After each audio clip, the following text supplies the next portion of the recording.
బ్రహ్మర్షి Patriji. Good. So Patriji films ఆధ్వర్యంలో ప్రపంచంలో ఉన్నటువంటి పిరమిడ్ మాస్టర్స్ అందరూ కలిసి నిర్మిస్తున్నటువంటి బ్రహ్మర్షి పత్రిజీ చిత్రము వెబ్ సిరీస్ యొక్క నిర్మాణం అనేది వేగవంతం కావాలి అని చెప్పి మనందరం కలిసి సామూహికంగా ఒక సంకల్ప ధ్యానం మనం చేస్తున్నాము. కంటిన్యూగా మనం చేసుకుంటూ వస్తున్నాము. ఏ భావనతో అయితే మనం ధ్యానంలో కూర్చుంటామో ఆ భావనే మన భవితగా మారుతుంది. ఎస్, మనందరం కూడా ఈ బ్రహ్మర్షి పత్రిజీ చిత్రం అనేది చాలా తొందరగా వేగవంతంగా ప్రపంచంలోని అందరి ముందుకు రావాలి. ఒక మహాగురువు యొక్క జీవితంలో జరిగినటువంటి విషయాలు, ఆయన చేసినటువంటి ఆ శ్రమ, సత్యం మీద ఆయన నిలబడ్డటువంటి ఆ విధానము, సత్యానికి కట్టుబడ్డటువంటి ఆయన దృక్పథము, ఆయన ఆశ, ఆయన అభిలాష, ఆయన ఎలాంటి ప్రపంచాన్ని చూడాలనుకున్నాడు, ఆయన నమస్తే అండి ఆయన మానవునిలో ఎలాంటి మార్పుని కోరుకోవాలి అనుకున్నాడు, సమస్త జీవరాశుల గురించి ఆయన చేసినటువంటి అత్యంత గొప్పదైనటువంటి ఆలోచన ఏంటి, ఇలాంటి విషయాలన్నీ కూడా ప్రపంచంలో ఉన్న వారందరికీ అందించాలి అని చెప్పి మన డైరెక్టర్ వెంకట్ గారు ముందుకు వచ్చి ఒక అత్యంత అద్భుతమైనటువంటి ప్రయత్నం అండి ఇది ప్రయత్నం చేస్తున్నారు. వారికి మనందరం కూడా కలిసికట్టుగా దగ్గర ఉండి తోడ్పాటు అందించి, ఇక్కడ యాక్చువల్గా ఏం జరగాల్సి ఉంది అంటే వెంకట్ గారు వారి ఆఫీస్లో ఉండాలి, మనందరం ఆయన దగ్గరికి వెళ్ళి ఆయనకు మనం సహాయాన్ని అందించాలి. కానీ వెంకట్ గారు ప్రతి ఊరు తిరిగి ప్రతి ఒక్క పిరమిడ్ మాస్టర్ని కలిసి ప్రతి ఒక్కరిని భాగస్వాములు చేయడం కోసము ఎంతో కష్టపడి ఆయన ఎన్నో వ్యయ ప్రయాసలకు ఓల్చి ఆయన వెళ్తున్నారు. అందరం కలిసి ఆయనకి మనం చేయదగ్గ అన్ని రకాలైనటువంటి సహాయాలు చేయాలి. ఇక్కడ మనం చేసేటువంటి సహాయం డైరెక్టర్ వెంకట్ గారికి కాదండి, పత్రిజీ గారి యొక్క రుణం మనం తీర్చుకుంటున్నాం. ఎస్, ఆయన వల్ల ఎన్నెన్నో జీవితాలు మార్పు చెందాయి. ఇది నాకు బాగా తెలుసు. ఎందుకంటే నేను క్లాసెస్ చెప్పడం కోసం ప్రతి చోటకి వెళ్తూ ఉంటాను, ఎంతో మందిని కలుస్తూ ఉంటాను కదా. దాంట్లో కొంతమంది యొక్క జీవితాలు నేను చూస్తూ ఉంటే, నేను నిన్న మచిలీపట్నం వెళ్ళాను. మచిలీపట్నం వెళ్ళినప్పుడు మచిలీపట్నంలో ఒక కుటుంబం, ఒక అమ్మగారు, మచిలీపట్నం దగ్గర ఉండేటువంటి తాళ్ళపాలెం బీచ్ పక్కన ఉన్నటువంటి ఒక ఫ్యామిలీ, నేను నిన్న వెళ్ళాను అక్కడికి. వెళ్ళినప్పుడు ఆమె అంటే ఇప్పుడు తనకి 60 అలా వచ్చేసే 20 years బ్యాక్ విషయం అనమాట. పూర్తిగా అనారోగ్య సమస్యలతో బాధపడుతున్నప్పుడు పత్రిజీ గారి యొక్క మాట విని, పత్రిజీ గారి యొక్క ధ్యానం, శ్వాస మీద ధ్యానం నేర్చుకొని తన వాళ్ళ చిన్న కుటుంబం అండి, మనం ఒక పాకలో ఉండేవారు అంతే. సంపూర్ణంగా తన యొక్క శరీరాన్ని ఆరోగ్యవంతం చేసుకుని తాను ఆ బందర్లో మొట్టమొదటి ధ్యాన సాధకురాలు. ఆ మచిలీపట్నం మొత్తానికి ధ్యానం నేర్పించి ఒక ఆత్మసాగర పిరమిడ్ అనేటువంటి ఒక పిరమిడ్ ని వారు మొత్తం కట్టించి, అసలు ఎట్లా అంటే వారి జీవితాలను సార్ ఎంత ప్రభావితం చేశారు అంటే, ఇక ఇది తప్ప నాకు ఇంకొకటి తెలియదు అన్నంతగా వారు ధ్యానానికి అలా పూర్తిగా సరెండర్నెస్. ఆమె ఒకటే మాట అన్నది నాకు, అమ్మ ఎలా సాధ్యమమ్మా అంత అంటే, అంత పట్టుదల అంటే ఒకటే అండి, నేను సరెండర్ అయిపోయాను సార్, సార్కి నేను సరెండర్ అయిపోయాను, ధ్యానానికి నేను సరెండర్ అయిపోయాను అని చెప్పడం. వాళ్ళ అబ్బాయి కూడా సార్ తన్ని పిలిచి నువ్వు ముంబై వెళ్ళు, అక్కడ ధ్యాన ప్రచారం చేయని చెప్పారంట, అంతే. తను ఏం ఆలోచించలేదు, ఇక్కడ నుంచి వెళ్ళిపోయాడు, బస్ అక్కడే ఉంటాడు, అక్కడే ఉంటున్నాడు, అప్పుడప్పుడు వస్తాడు. అంటే చూడండి, ఆయన ఒక మాట ఎంతమంది జీవితాలని సమూలంగా మార్చివేసిందో. అదే ఇప్పుడు కూడా మళ్ళీ సంభవిస్తుంది. ఎలా అంటే ఆయన జీవిత చరిత్రని అందరికీ తెలియడం ద్వారా, ఆయన ఎలా చేయగలిగాడు, ఎలా చేశాడు, ఏ శక్తి పత్రిజీ గారిని ముందుకు నడిపించింది, ఆ శక్తి ఇంకా ఉంది, ఇంకా ఎంతో మందిని ముందుకు నడిపిస్తుంది. కొన్ని వేల మంది ప్రభావితమయ్యారు కదా, ఇప్పుడు కొన్ని లక్షల మంది ప్రభావితమయ్యారు, కొన్ని కోట్ల మంది ముందు కూడా ప్రభావితమయ్యే అవకాశం ఉంది ఖచ్చితంగా చూడడం ద్వారా. ఒక గాంధీజీ గారు మనందరికీ తెలుసు, మన భారతదేశంలో తెలుసు, అందరికి తెలుసు. కానీ గాంధీజీ గారి గురించి విశ్వం మొత్తానికి ఎప్పుడు తెలిసింది? గాంధీ అనేటువంటి సినిమాని తీయడం వల్ల తెలిసింది. కానీ దురదృష్టకరమైన విషయం ఏంటంటే అది మన భారతీయులు తీయలేకపోయారు. ఎవరైతే మనల్ని పరిపాలించారో, ఎవరైతే మనల్ని బానిసలుగా చేశారో వాళ్ళు తీశారు ఆ సినిమాని. కానీ విశ్వం మొత్తానికి తెలిసింది. కానీ ఇక్కడ మన పత్రిజీ గారి గురించి మనం ఒక మూవీ, ఒక చలనచిత్రం, ఒక వెబ్ సీరీస్ లాగా తీసి మొత్తం విశ్వానికి అందిస్తే కొన్ని కోట్ల మంది కూడా ప్రభావితమయ్యేటువంటి అవకాశం ఉంది. ఇది ధ్యాన ప్రచారంలో అత్యున్నతమైన స్థాయి. మనం ధ్యానం నేర్చుకుంటాము, ధ్యాన ప్రచారం చేస్తాము. కానీ ఒక మూవీ ద్వారా మనం చెప్పడం అనేది ధ్యాన ప్రచారంలో అత్యున్నతమైన స్థాయి అండి. ఆ అత్యున్నతమైన స్థాయి చేస్తున్నటువంటి మన వెంకట్ భయ్య గారికి మనందరం కూడా సహాయం చేద్దాము. అలాగే పిఎస్ఎస్ఎం అనేది ఒక మహా వృక్షం. దాంట్లో ఎన్నెన్నో బ్రాంచెస్ ఉంటాయి. రామ్తా అనేటువంటి శాఖ కూడా దాంట్లో ఉంది కదా.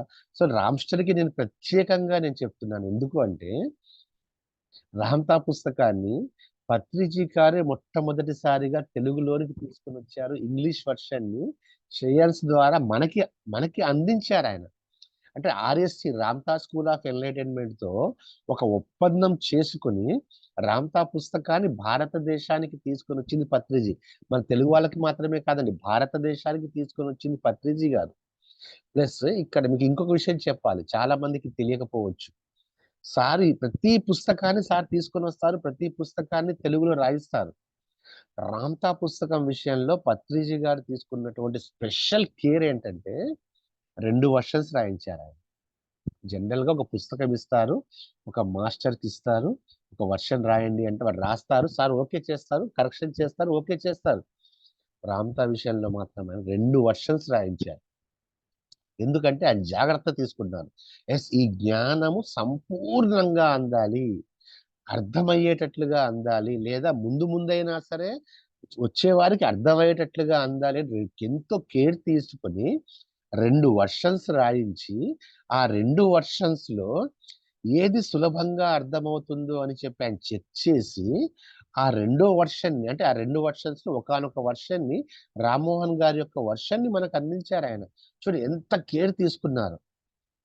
తన సంకల్ప శక్తి పుస్తకంలో అంటారు, సంకల్ప శక్తి యొక్క విశ్వరూపాన్ని చూడాలి అంటే రామ్తాని అధ్యయనం చేయాలని. సో రామ్స్టర్స్ అందరం కూడా ప్రత్యేకంగా, నా ఉద్దేశం ఏంటంటే అందరం సహాయం చేద్దాం. రామ్స్టర్స్ కూడా ఒక ప్రత్యేకంగా ముందుకు వచ్చి అందరి తరపున కూడా పత్రిజీ ఫిల్మ్స్ కి, మనం పత్రిజీ గారి యొక్క మూవీకి మనందరం కూడా ఒక ప్రత్యేకమైనటువంటి, జనరల్ గా చేసే సహాయం మనం చేస్తూనే ఉంటాం, ఒక ప్రత్యేకమైనటువంటి సహాయం చేయవలసిన అవసరం కూడా ఉంది. నేను మీ అందరితో మళ్ళీ వ్యక్తిగతంగా కూడా మాట్లాడతాను ఈ వ్యక్తిగత సహాయం గురించి. పర్సనల్ గా మనందరం కలిసి ఒక ప్రత్యేక సహాయం చేయాల్సిన అవసరం కూడా ఉంది మాస్టర్స్. సో పత్రిజీ గారి గురించినటువంటి నా ప్రయాణాన్ని ఒక 2-3 మాటల్లో నేను వివరిస్తాను. మనం అందరం ఏమనుకుంటామంటే సార్ ముందు మనం ఎన్నెన్నో ఆలోచనలు వెళ్తాము, లోపల ఏదో దాచుకొని సార్ ముందు ఏదో మాట్లాడాలని చెప్పి వెళ్తూ ఉంటాం కదా. మనందరి మనస్సుల్లో ఉన్నటువంటిదంతా కూడా సార్కి ముందే తెలుసు. ఆయన చదివేస్తాడు, మన మనస్సులో ఉన్న ఆలోచనని ఆయన నగ్నంగా చూసేస్తాడు.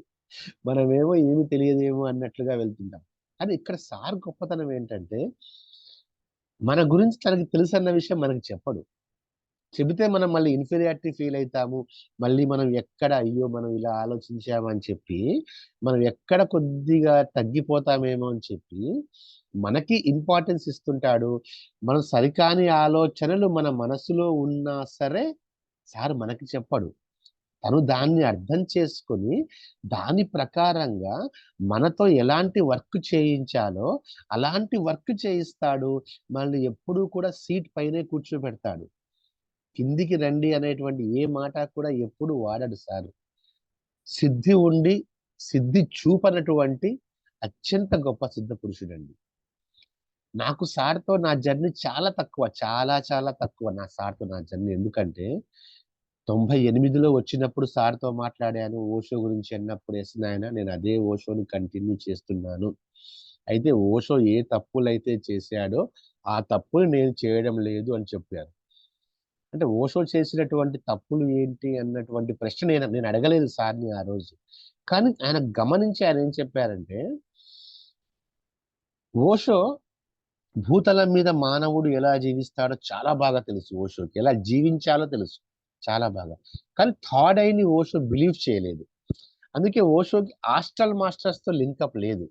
సో, ఓషో భూతలం వరకే పరిమితమైపోయాడు. ఉన్నతమైన తలాలలో ఉన్నటువంటి జ్ఞానము, ఉన్నతమైనటువంటి తలాల ద్వారా వచ్చేటువంటి సందేశాలు ఓషోకి తెలీదు. అది ఓషో చేసినటువంటి మిస్టేక్ అన్నమాట.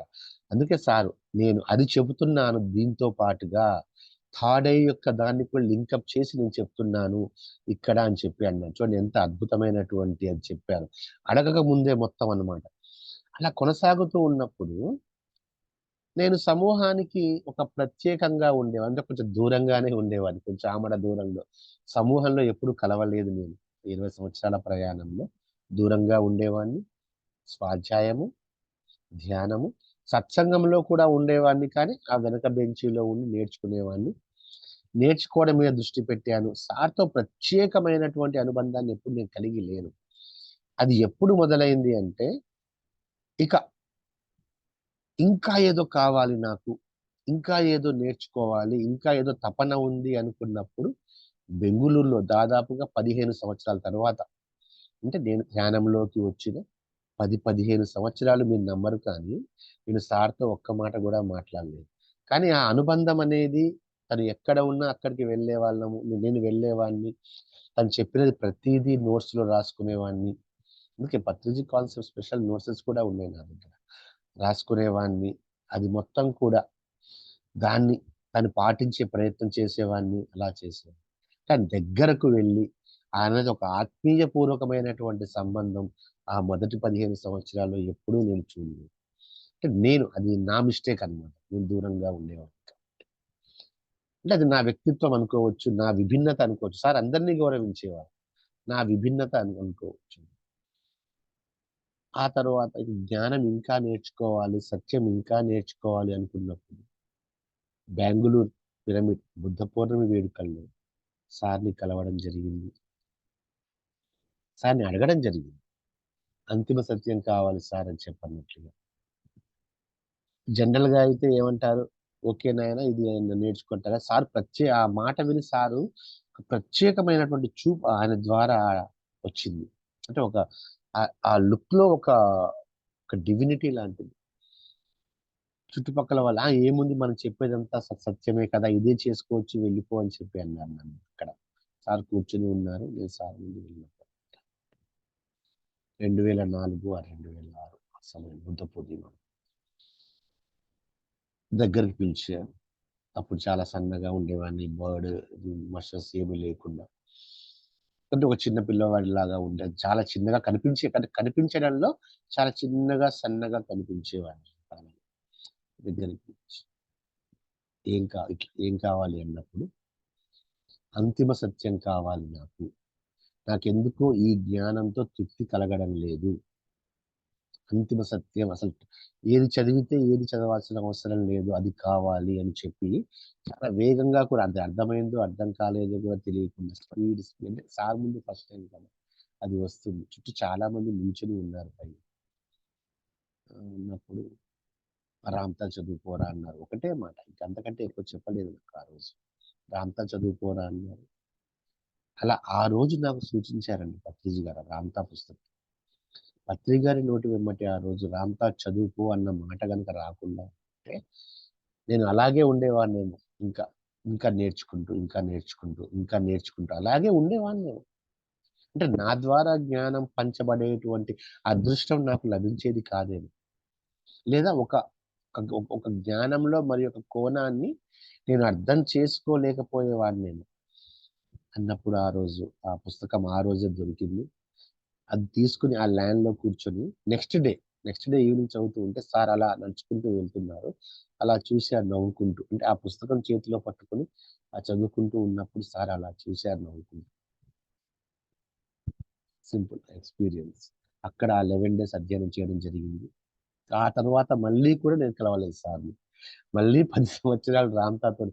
అందుకే ఇంతవరకు మీరు విన్నటువంటి ఎంతోమంది మాస్టర్స్ అనుభవాలు, నా ఈ అనుభవం విభిన్నంగా ఉంటాయి. అందరూ ఎంతో ఆత్మీయంగా మెలిగి సార్‌తో కుటుంబ సభ్యులలాగా, సార్‌తో ప్రాణ స్నేహితులలాగా ఉన్నవారు ఎంతో మంది ఉన్నారు. నాది కొద్దిగా విభిన్నతలో ఉంటుంది. ఆ తర్వాత కూడా చూడండి నిజంగా అంటే సార్కి ఏం తెలుసు అంటే సార్ యొక్క ఆ సిద్ధి గురించి నేను చెప్పబోతున్నాను ఇక్కడ. అంటే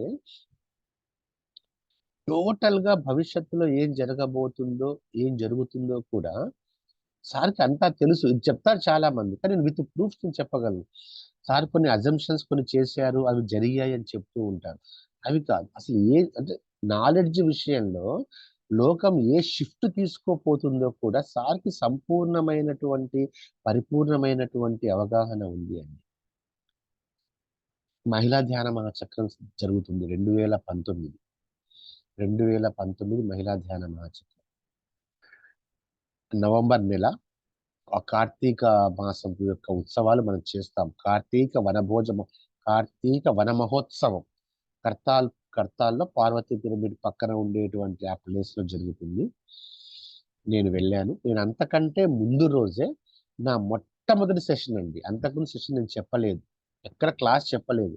ఈ 22 ఇయర్స్ ఎక్కడ చెప్పలేదు. నా మొట్టమొదటి సెషన్ ఆదిశంకరాచార్యుల ద్వారా రచించినటువంటి నిర్వాణ శతకాన్ని వరంగల్లో చెప్పి అందరం కలిసి మేము ఇక్కడికి వచ్చాం. ఓకే, ఎక్కడ చెప్పలేదు. జస్ట్ దాన్ని వరంగల్ సార్ ఏం చేశారంటే రికార్డ్ చేశారు. అంటే ఫేస్బుక్ లో లైవ్ పెట్టారు, రికార్డ్ చేశారు. అది కూడా నాకు తెలియదు అని రికార్డ్ చేశారు. నాకు తర్వాత చెప్పారు, సెషన్ మొత్తం అయిపోయిన తర్వాత చెప్పారు, నేను రికార్డ్ చేశాను అలా. సార్ నా మొదటి సెషన్ కదా, తప్పులు చెప్పుకుంటానేమో సార్, నాకు చెప్పొచ్చు కదా ఒక మాట. లేదు, చెప్పకుంటేనే న్యాచురల్ గా చెప్పుకుంటూ వచ్చామన్నారు. రైట్. కిషన్ రెడ్డి సార్ గారికి పత్రి సార్తో బాగా చాలా అనుబంధం అన్నమాట. చాలా దగ్గరగా ఉన్నారు, చాలా అనుబంధం. సార్ నాకు చెప్పలేదు సార్ కిషన్ రెడ్డి సార్, నేనేమో పిరమిడ్ లో ఉన్నాను, ఎక్కువ ధ్యానం చేసుకుంటూ అక్కడే ఉన్నాను. సార్ పత్రి సార్ దగ్గరికి వెళ్ళి అలా చూపించారంట ఆ వీడియో. సార్ అల్లా బక్షు అని నిన్న చెప్పాడు సార్, మన వరంగల్లో క్లాస్ పౌర్ణమి రోజు నిర్వాణ శతకం చెప్పారు, శివోహం గురించి వివరించాడు చూడండి అని చెప్పి అలా చూపించాడు. సార్ చూసింది ఒక్క నిమిషమే, 2 నిమిషాలు అసలు. ఒక వాక్యాన్ని విన్నారంట అంతే. స్వామిని పిలవండి అని చెప్పి, స్వామి అన్న పదం వాడారంట. స్వామిని పిలవండి అని చెప్పారు. నేను పిరమిడ్ లో ఉన్నప్పుడు ఇక సారు వేరే వారి ద్వారా కబురు పంపించి రప్పించాను. మొదటిసారి సార్కి సమీపంలోకి వెళ్ళడం అనమాట. స్టార్ స్టేజ్ మీద కూర్చొని ఉన్నారు. లంచ్ రన్ అవుతుంది అప్పుడు. మార్నింగ్ సెషన్ అయిపోయింది, లంచ్ రన్ అవుతుంది. సార్ స్టేజ్ మీద కుర్చీలో కూర్చొని ఉన్నారు. నేను అలా వెళ్ళాను, నిల్చున్నాను. నమస్తే స్వామి అంటే కూర్చోండి అన్నారు. పక్కన కుర్చీలో కూర్చోబెట్టారు. ఇక అంతేనండి. సార్ నాతో మాట్లాడలేదు, నేను సార్తో మాట్లాడలేదు. నాకేం మొహమాటం, నాకు అంతవరకు మాట్లాడడం అనేది తెలియదు. అంటే మొహమాటం అని కాదు, కానీ దూరంగా ఉంటూ వచ్చాను. ఎలా మాట్లాడాలో తెలియదు, ఏం మాట్లాడాలో కూడా తెలియదు. నేను నిశ్శబ్దంగా ఉండిపోయాను. సార్ నిశ్శబ్దంగా ఉండిపోయాను. విచిత్రం ఏంటంటే సార్ కూడా నాతో మాట్లాడలేదు, కానీ ఆయనకు తెలుసు అక్కడ. అంటే నా లోపల ఏవైతే జరుగుతుందో నాకిక్కడ ఏముందో ఆయనకు అర్థమైపోతుంది. నా బ్రెయిన్ లో ఏముందో, నా సోల్లో ఏముందో ఆయనకు అర్థమైపోతుంది. అలా ఒక 15 to 20 minutes ఒక్క మాట లేదు. నేను కిషన్ రెడ్డి గారికి చెప్తాను, మీరు వెళ్ళండి అన్నారు. మీరు అన్న పదం వాడారు. బెంగళూరులోనేమో అరే రామ్తాబుక్ చదువుకోరా అన్నారు. ఇక్కడ ఎందుకో మీరు అన్న పదం వాడారు. మీరు వెళ్ళండి మీరు వెళ్ళండి స్వామి, కిషన్ రెడ్డి గారు నేను చెప్తాను అన్నారు. వెళ్ళిన తర్వాత సార్ కిషన్ సార్ ఏం మాట్లాడాము అని, ఏం మాట్లాడలేదు సార్, నాకు అసలు ఏ మాట రాలేదు, వెళ్ళాను కూర్చున్నాను అంతే.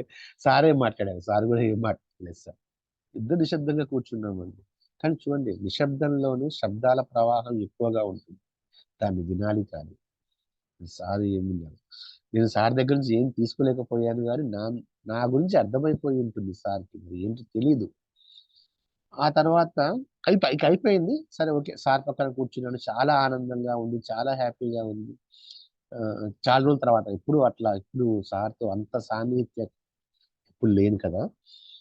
ఇంకా బయలుదేరాం. రిటర్న్ జర్నీ బయలుదేరుతున్నప్పుడు మేడం గారు ఫోన్ చేశారు. స్వర్ణమాల మేడం గారికి కాల్ చేశారు కిషన్ రెడ్డి. కాల్ చేసి ఒక మాస్టర్ది వీడియో చూపించావంట కదా నువ్వు, సార్ తన క్లాస్ పెట్టించమంటున్నారయ్యా ధ్యాన మహాయజ్ఞంలో. అలా ఎలా పెట్టిస్తాము ధ్యానమా, అప్పుడే మహిళా ధ్యాన మహాయజ్ఞం స్టార్ట్. ఇది నవంబరు, షెడ్యూల్ అంతా అయిపోయింది, షెడ్యూల్ ఫిక్స్ అయిపోయింది, షెడ్యూల్ ప్రింటింగ్కి ఈరోజు సాయంత్రం మేము ఇవ్వబోతున్నాము.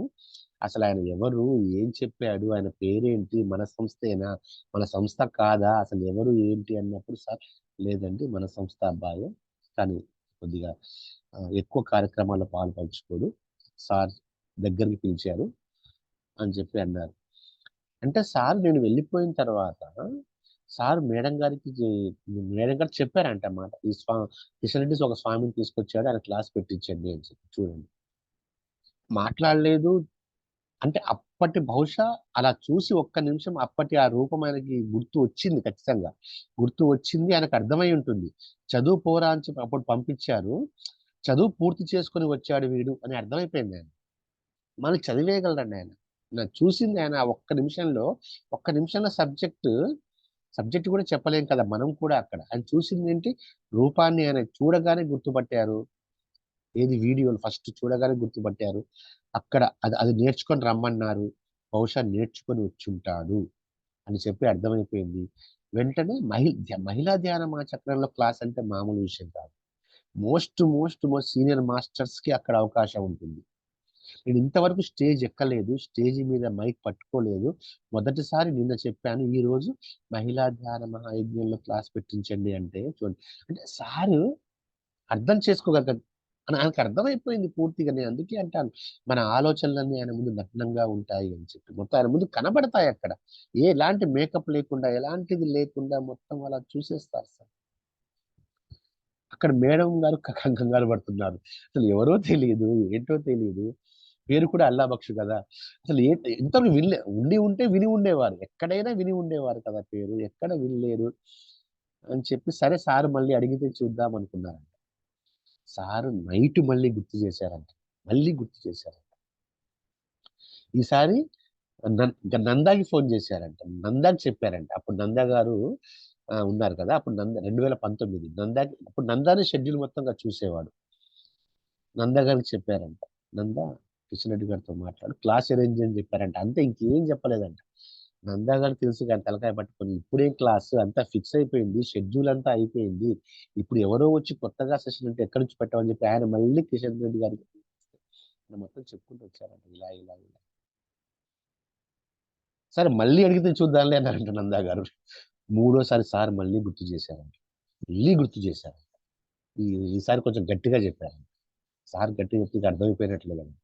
ఇంకా మేడం గారు మళ్ళీ ఎర్లీ మార్నింగ్ ఫోన్ చేసి, నాకు ఆ స్వామి, ఆ అబ్బాయి ఎవరో, ఆ మాస్టర్ ఎవరో కానీ ఆ బయోడేటా మొత్తం కావాలి, ఆయన బయోడేటా రాసి ప్లస్ ఏ టాపిక్ చెప్పాలనుకుంటున్నా టాపిక్ కూడా రాసి నాకు అర్జెంటుగా వాట్సాప్ చేయండి అని చెప్పారండి. నేను స్కూల్ టీచర్, మీకు తెలుసు కదా, లంచ్ బ్యాగ్ వేసుకొని బస్ స్టాండ్లో కూర్చున్నా, బస్ కోసం వచ్చి. సార్ ఫోన్ చేసి అర్జెంటుగా నీ బయోడేటా, నువ్వు చెప్పే టాపిక్ రెండు రాసి నాకు వాట్సాప్ చేయని చెప్పాను. వాట్సాప్ చేయమని చెప్పాను. అప్పటికప్పుడు ఎలా రాశాను, 5 నిమిషాల్లో మహిళా ధ్యాన చక్రం అంటే స్త్రీమూర్తుల గురించి చెప్పాలి, మహిళామూర్తుల గురించి చెప్పాలి అని చెప్పి అప్పటికప్పుడు రామ్తా ఎగ్జల్ కార్డ్లో బుక్లో ఉన్న టాపిక్ని నాకు అంటే అన్ని చదివేశాను కాబట్టి గుర్తుంటుంది, రాసి పంపించాను. ఇప్పుడు సార్ అలా అవకాశం ఇచ్చారు మహిళా ధ్యానం స్టేజ్ మీద. ఇక వాళ్ళు అడ్జస్ట్ చేసి ఒక 1 అవర్ ఒక మాస్టర్ క్లాస్ ఉంటే దాంట్లో ఒక హాఫ్ అన్ అవర్ ఉంచారు. అంటే తెలుసు సార్కి ఏంటంటే ఆ సమయంలో అంటే ముందు ఒక విపత్తు సంభవించబోతుంది, రామ్తా జ్ఞానం అనేది అందరికీ చెప్పబడాలి. అంటే నా ఉద్దేశం ఏంటంటే ఆ జ్ఞానంలో ఒక ధైర్యం ఉంటుంది, ఒక సాహసం ఉంటుంది కదా. ఆ జ్ఞానం విన్న వాళ్ళు మనకి ఇంకా భయం అనేది లేదు అని చెప్తారు కదా రామ్. భయాన్ని పూర్తిగా తీసేసే జ్ఞానం కదా. ఒక ధైర్యం ఉంటుంది, మన మీద మనకి నమ్మకం వస్తుంది. అంటే ముందు జరిగేటువంటి దానికి మన మాస్టర్స్‌కి ఈ జ్ఞానం అందించాల్సిన అవసరం ఉంది. తను చెప్పగలడు అని చెప్పి చూడండి, ఆయన విజన్ ఆయన చూడగలిగారు, ఆయన అర్థం చేసుకోగలిగారు. అందుకే అంటాను, సిద్ధి ఉన్నా కూడా సిద్ధి చూపని అతి గొప్ప సిద్ధేశ్వరుడు ఎవరు అంటే మన పత్రి సార్. నెక్స్ట్ ఆయన మానవత్వంలో కూడా హైయెస్ట్ అల్టిమేట్ అండి. ఇంకో చిన్న ఉదాహరణ చెప్తాను. మానవత్వంలో కూడా అంటే మనిషిని స్పిరిచువల్ గానే కాదు, మనిషిని అంటే సామాన్య స్థితిలో కూడా అర్థం చేసుకోగలటువంటి వ్యక్తి. నా అమరత్వం బుక్ రాశాను, సార్తో అన్నాను, సార్ అమరత్వం బుక్ రాస్తున్నాను సార్ అని చెప్పంటే, భలే సంబరపడిపోయారండి సార్. ఇంత సంబరపడిపోయారంటే ఆయన దగ్గర వచ్చేవారు చెప్పేవారు, ఈ మాస్టర్ అమరత్వం బుక్ రాస్తున్నాడు అని చెప్పి వాళ్ళ కంటెంట్ చెప్పేవారు. ఈయన ఏమంటున్నాడంటే, మనందరం ఆత్మకి మరణం లేదు, శరీరం చనిపోతుంది అంటున్నాం కదా, ఈ మాస్టర్ మాత్రం శరీరానికి కూడా మరణం లేదంటుండయ్యా అని చెప్పేవారు వచ్చిన వాళ్ళతోటి. వాళ్ళు నాకెళ్ళి విచిత్రంగా చూసేవారు, ఈయన ఎక్కడి నుంచి వచ్చారా బాబు అని. నాకు కొంచెం ఆ మొహమాటము ఒక రకంగా అనిపించేది.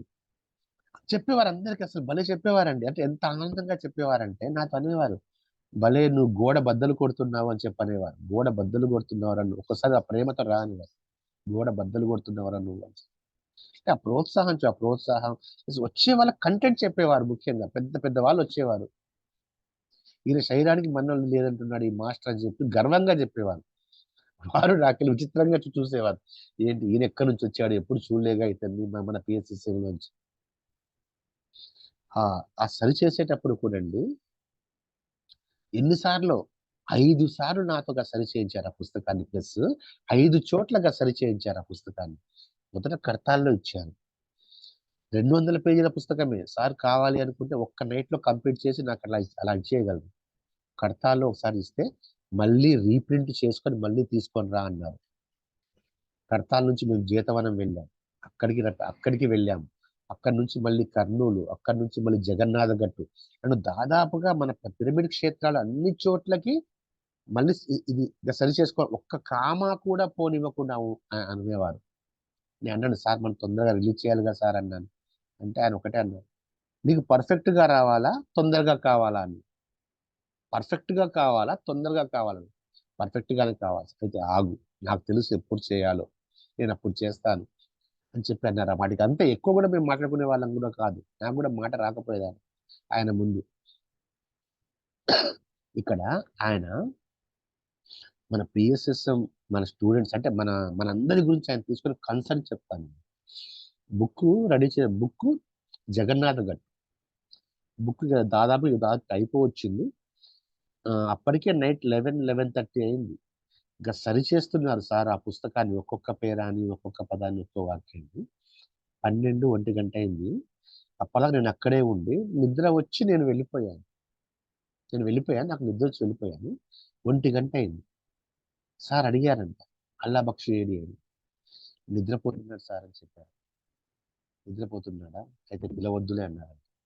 అయితే పిలవద్దులే, నిద్రపోని అని చెప్పి 4 వరకు సార్ ఒక్కరే కూర్చొని మొత్తం దాన్ని సెట్ చేసుకుంటూ కూర్చున్నాడు. ఆయన అదే నేను ఆయన పక్కన ఉండుంటే 4 అవ్వదు, ఇంకో 1 అవర్ లో అయిపోయేది.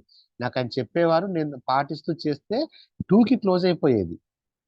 సార్ ఒక్కరే కాబట్టి ఎవరి పక్కన ఎవరి సహాయం ఏం అడగలేదు. 4 వరకు మొత్తం మళ్ళీ మళ్ళీ మళ్ళీ చూసుకుంటూ 4 వరకు అండి.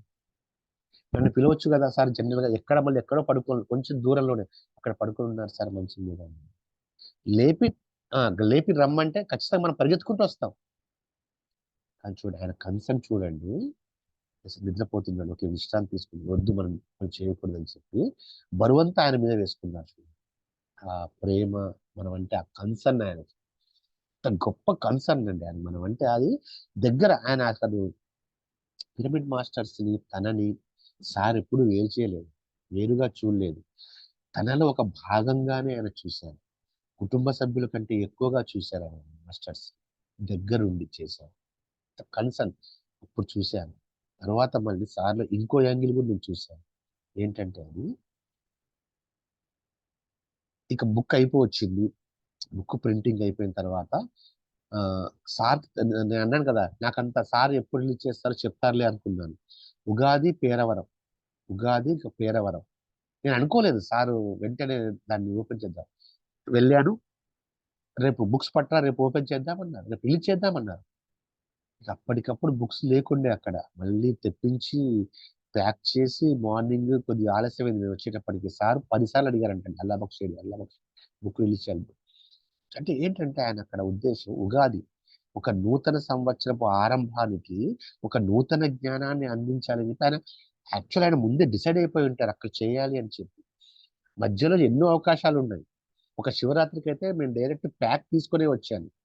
అంటే శివరాత్రి ఆ కడతాలు జరుగుతున్నప్పుడు మొత్తం ప్యాక్ తీసుకునే వచ్చాను. ఆయన పక్కనే కూర్చున్నాను ప్యాక్ పట్టుకొని. సార్ ఎప్పుడు అంటే సార్కి ఇద్దామని చెప్పి ఆయన ఒకటే అన్నారు, ఇది సమయం కాదు, వెళ్ళిపో అన్నారు. అక్కడ రా అన్నారు. అంటే ఆయన తెలుసు ఎప్పుడు ఎక్కడ ఏది చేయాలి అనేది తనకి ఒక పర్ఫెక్ట్ డిజైన్ ఉంది మాస్టర్స్. ఆ డిజైన్ తో ఆయన అక్కడ చేయించారు. ఇంకొకటి కూడా చెప్పాలండి, సార్లో ఏ గురు అంటే నేను గొప్పగా చెప్పట్లేదు, సహజంగా చెప్తున్నాను. ఏ ఆధ్యాత్మిక గురువులోని లేనటువంటి అత్యంత గొప్ప గుణం అసలు ఎవరిలో ఉండదు అది. గురువులో కూడా కాదండి, నాలో కూడా ఉండదు, మీలో కూడా ఉండదు, ఎవరిలో ఉండదు. ఆ గుణం ఏంటంటే, నా అమరత్వం అయిపోయింది బుక్ బహుశా ఆ, అంటే పిఎస్ఎస్ఎం ఇంకా బలంగా నమ్మే కొన్ని సిద్ధాంతాలు ఉంటాయి. మీ అందరికీ తెలుసు, నేను దాంట్లో నేను ఒక దాన్ని వ్యతిరేకిస్తాను సంపూర్తిగా. సార్కి ఎవరు చెప్పుంటారు ఆ విషయాన్ని. ఇక ఒక ఇక అమరత్వం కంప్లీట్ అయిపోయింది, సంకల్ప సిద్ధి రాసేటువంటి క్రమంలో ఉన్నాను. అది 1 వీక్ లో కూడా రిలీజ్ అయిపోయింది ఆ బుక్. ఏమనలేదు, జస్ట్ రమ్మన్నారు అంతే. అంటే నేను ఉంటే ఎక్కడ ఆ, వైజాగ్ అనుకుంటా, వైజాగ్ ప్రకృతి వ్యాలీ రమ్మన్నారు. రమ్మన్న తర్వాత ఏమనలేదు, ఓన్లీ క్యాజువల్ గా కూర్చోండి. నేను ఎప్పుడు సార్తో మాట్లాడలేదు, సార్ ఎప్పుడు నాతో మాట్లాడలేదండి, ఎందుకో మరి తెలియదు, అది నా అవకాశం కోల్పోయాను అనిపిస్తుంది. కానీ ఏమనలేదు. ఏమన్నప్పుడు నా మనసులో వచ్చింది ఒక ఆలోచన. సార్ని అడిగాను, సార్ ఇప్పుడు మీరందరూ చెప్పేటువంటి ఒక సిద్ధాంతము అది కరెక్ట్ కాదేమో అని నాకు అనిపిస్తుంది సార్ అన్నాను. అంటే "ఆహా, అవునా, నీకు తెలుసా అది కరెక్ట్ కాదని" అన్నారు సార్. నాకు తెలుసండి అన్నాను. నాకు నిజంగా నిజంగా తెలుసాను, నాకు నిజంగా తెలుసండి అది కరెక్ట్ కాదు అని. నేను కరెక్ట్ కాదని చెప్తుంటాను సార్. మరి చెప్పు అలాగే అన్నారండి. చెప్పు అలాగే అన్నారు. నేను అనుకున్నా కదా, అంటే నన్ను ఇంకా సరి చేస్తారేమో లేదా వద్దు అంటారేమో అంటే, సరే చెప్పు, నువ్వు నమ్ముతున్నావు అని ఒకటి చెప్పారండి, ఒక్క మాట అన్నారు ఆయన. నువ్వు నమ్ముతున్నావుగా అన్నారు. 100% నేను నమ్ముతున్నా సార్ అన్న. నువ్వు నమ్మింది ఏదైనా నువ్వు చెప్పు అన్నా. మరి అయితే నేను ఒక పిచ్చి ప్రశ్న అడిగాను. మరి నేను మన సంస్థలో ఉండొచ్చా సార్ అన్నాడు. మన సంస్థలో ఉండొచ్చా? బ్రహ్మాండంగా ఉండవయ్యా, ఎట్లా బ్రహ్మాండంగా ఉండవయ్యా, దానికి దీనికి ఏం సంబంధం అన్నారు సార్. మనందరం ఫ్రెండ్స్, సంబంధం ఏముంది, నువ్వు ఒకటి నమ్ముతున్నావు, నువ్వు అది చెప్పు. నేను ఒకటి నమ్ముతున్నాను సార్, ఇంతే అన్నారు. నువ్వు ఒకటి నమ్ముతున్నావు, నువ్వు చెప్పు. నేను ఒకటి నమ్ముతున్నాను, నేను అది చెప్తాను. అందరం కలిసే ఉంటాం. ఎవరి యొక్క చైతన్య స్థితిని బట్టి వారికి ఆ విషయం అర్థమవుతుంది అన్నారండి. ఇంకా చూడండి, ఒక గురువు గారు చెప్పేటువంటి ఒక విషయాన్ని ఒక శిష్యుడు, సార్ నేను ఇది కాకుండా వేరేది నమ్ముతున్నానంటే అసలు ఎవరైనా ఏమంటారు, గెట్ అవుట్ అంటారు ఫస్ట్ జనరల్ గా. లేదా అది కాదు, ఇది ఇలా చెప్పాలి, అలా నువ్వు చెప్పకూడదు, ఇది మన సిద్ధాంతము, ఇలాగే చెప్పాలి మనం అని చెప్పి అంటారు. సారు అలా అనలేదు, చాయిస్ ఇచ్చారు చూడండి. ప్లస్ ఆయన గట్టిగా అడిగారు, నువ్వు నమ్ముతున్నావా నిజంగా అన్నారు ఆ మాట. ఎస్ సార్ నేను నమ్ముతున్నాను అన్నప్పుడు క్యారీ అని అన్నారు. ఎక్కడ అసలు ఇది ఎక్కడ జరగదండి. అంటే వేరే సంస్థ నేను అనడం కాదు, కానీ ఎక్కడ జరగదు. మనకి సారిచ్చినటువంటి భౌతిక స్వేచ్ఛ, మానసిక స్వేచ్ఛ, మనకి సార్ జ్ఞానపరమైన స్వేచ్ఛ కూడా ఇచ్చారు. నేను చెప్పేది ఇది. భౌతిక స్వేచ్ఛ ఎక్కడైనా ఉండొచ్చు, ఓషో ఆశ్రమంలో ఎక్కడైనా ఉండొచ్చు, మానసిక స్వేచ్ఛ ఎక్కడైనా ఉంటుంది, జ్ఞానపరమైన స్వేచ్ఛ మాత్రం ఎక్కడా ఉండదు. జ్ఞానపరమైన స్వేచ్ఛ ఎక్కడా ఉండదు.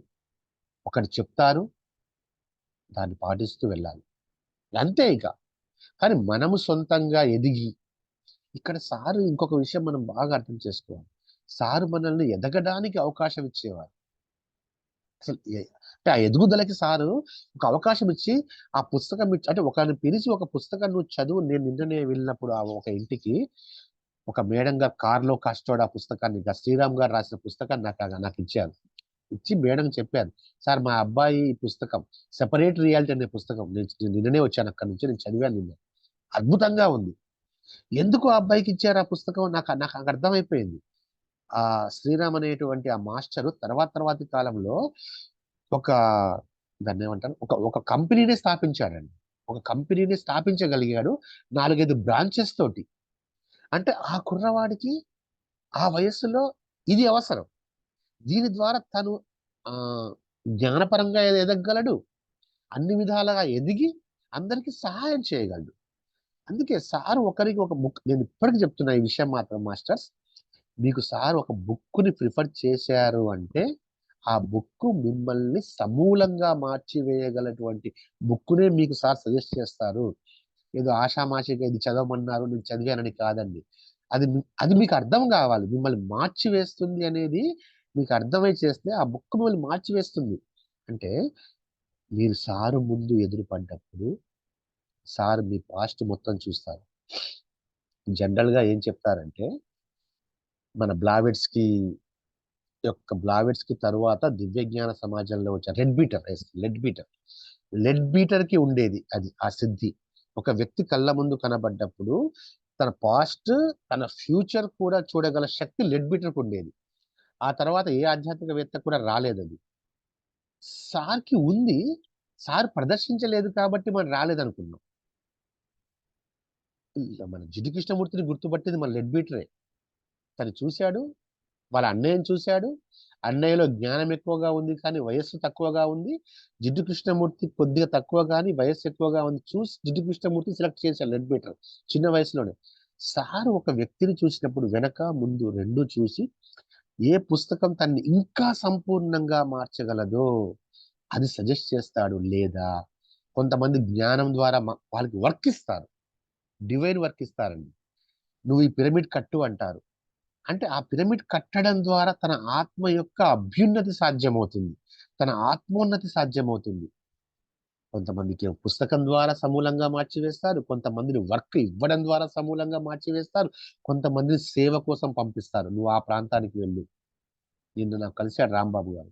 ముంబై వెళ్ళు అన్నారంట అంతే. ముంబై దాటొస్తే కాళ్ళు ఇరగ్గొడతా అన్నారంట ఆయన సారు. నాకు నిన్న చెప్తున్నాడు ఆయన. చూడండి, తను మార్చగలిగాడు ఆ ముంబైని. తను చేయగలిగాడు, ముంబైని మార్చగలిగాడు. కొంతమంది నువ్వు ఛత్తీస్‌గఢ్ వెళ్ళు అని చెప్పారండి.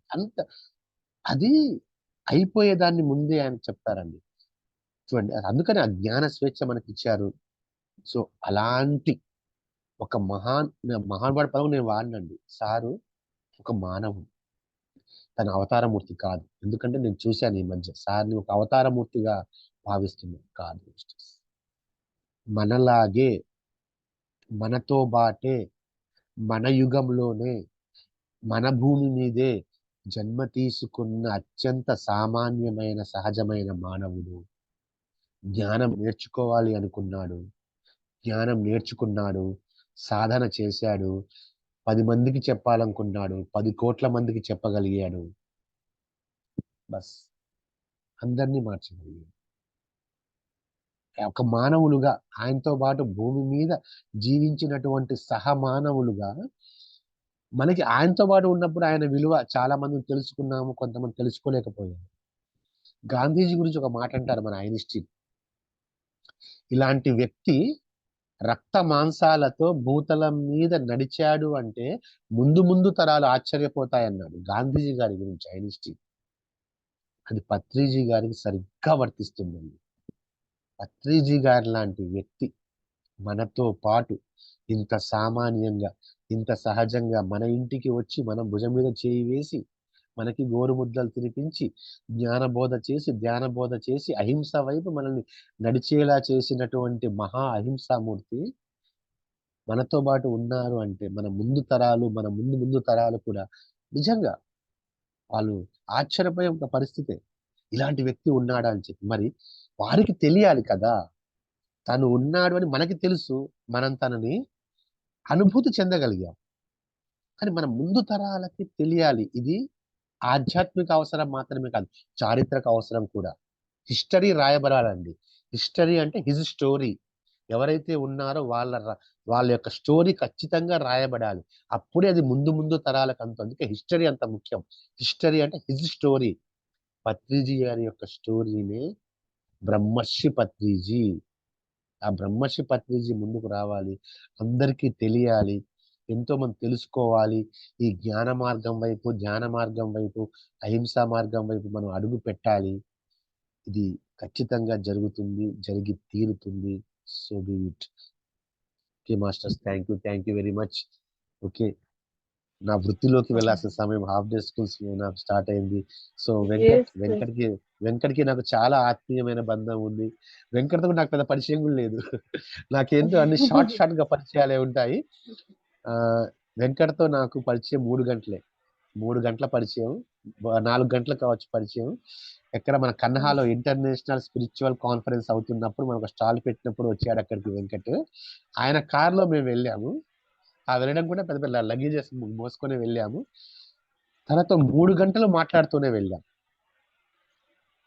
అంతే పరిచయం. అక్కడే అర్థమైపోయింది. తను ఏంటో అర్థమైపోయింది ఆ 3 అవర్స్ లోనే. నాకు అదేందో షార్ట్ అండ్ స్వీట్ పరిచయాలే ఉంటాయి కొద్దిగా. Yes, sir. Okay Venkat. Superb. Yes. Excellent. Okay అమ్మా. ఓకే నిజంగా రైట్. చాలా ఓకే వాల్యుబుల్ వర్డ్స్ చెప్పారు sir. Thank you sir. Thank you నన్ను సో ఈ మచ్. సెషన్ కి ఆహ్వానించినందుకు మీ అందరికీ కూడా కృతజ్ఞతలు తెలియజేసుకుంటున్నాను. థ్యాంక్ you very much. Right masters. Venkat garu sir అప్పుడే వెళ్ళిపోతున్నారు ఏంటి సార్? నేను స్కూల్ కి వెళ్ళిపోవాల్సింది. Okay okay okay. Half day schools కదా, 7 కి వెళ్ళాల్సి ఉంటుంది. ఓకే సార్ అయితే కలుద్దాం. Okay sir. Thank you very much. Right sir. Right అండి. Thank you sir. Thank you so much. Bye sir. Bye. Okay bye. Bye sir. Yes friends, మీరు ఎవరైనా మీరు షేర్ చేసుకుంటారంటే షేర్ చేసుకోవచ్చు ఫ్రెండ్స్ మీ ఎక్స్పీరియన్స్ ని. మేడం నవనీత గారు చెప్పండి. సార్ది అష్టావక్ర గీత ఉంటది మేడం వీడియో యూట్యూబ్ లో. ఇక్కడ ఉన్న అందరికి అది చూడమనండి మేడం, చాలా బాగుంటది అష్టావక్ర గీత గురించి. ఓకే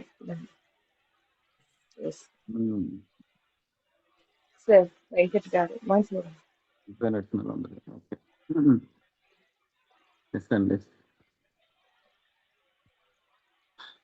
బక్ష్ గారు వెళ్ళిపోయారు. ఓకే. Yes sir. సార్కి స్కూల్ కి టైం అవుతుంది కదా. అవునవును. పర్లేదు. ఏంటి మేడం అయితే ఈరోజు 42 43 ఈరోజు 44 సార్. 44కి వచ్చేసామా? ఓకే. ఇంకా 44 5 days to go. 5 days ఉంది.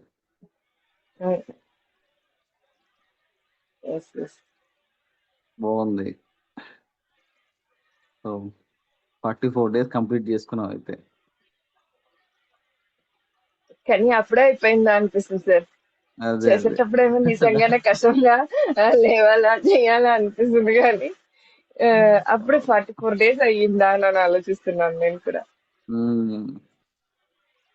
మరి 49 days అయిపోయాక ఏం చేద్దాం అంటారు మరి? ఎస్ సార్, చేద్దాం సార్ తప్పకుండా. ఒక సెకండ్ సార్. ఎస్ ఫ్రెండ్స్, వీక్షించారు కదా ఈరోజు సార్ యొక్క సందేశాన్ని కూడా మనం విన్నాము. రేపు మరొక మాస్టర్ యొక్క ఆధ్వర్యంలో మళ్ళీ కలుసుకుందాము. Thank you masters. Thank you. ధన్యవాదాలు, కృతజ్ఞతలు.